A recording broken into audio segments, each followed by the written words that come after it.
fadhigii maanta ee golaha wakiilada Somaliland ay ku ansixiyeen xeerkii diiwaangelinta codbixiyaasha madaniga oo ay golaha guurta Somaliland wax ka bedel iyo kaabid ku soo sameeyeen inuu soo gudbiyaan golaha wakiilada Somaliland oo maanta ku balansan ansixinta xeerkaasi.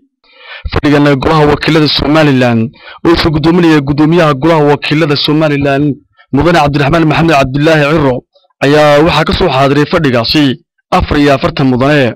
gudoomiyaha golaha wakiilada Somaliland mudane Ciro ayaa mudanayaasha golaha wakiilada hortooda waxa uu ka akhriyay qodobada golaha guurtidu wax ka bedelka iyo kaabista ku soo sameeyay kuwaasi oo qodob ay golaha wakiiladu ay u ansixiyeen. inta kadib golaha wakiilada Somaliland ayaa xeerka diiwaangelinta codbixiyaasha madaniga ee lambar 32 ku koobnaa 46 qodob wax ka bedel iyo kaabis lagu sameeyay ay mudanayaasha cod aqlabiyada ay ku ogolaadeen. gudoomiyaha golaha wakiilada Somaliland mudane Cabdiraxmaan Maxamed Cabdullaahi Ciro ayaa halkaasi ka dhawaaqay natiijada codayntaasi.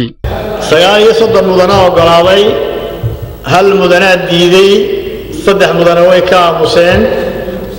gudoomiyuhu muu codaynin 44 mudane ayaa golaha jooga. xeerka wax ka bedelka iyo kaabista xeerka diiwaangelinta codbixiyaasha xeer number 37 saas uu ku ansaxay.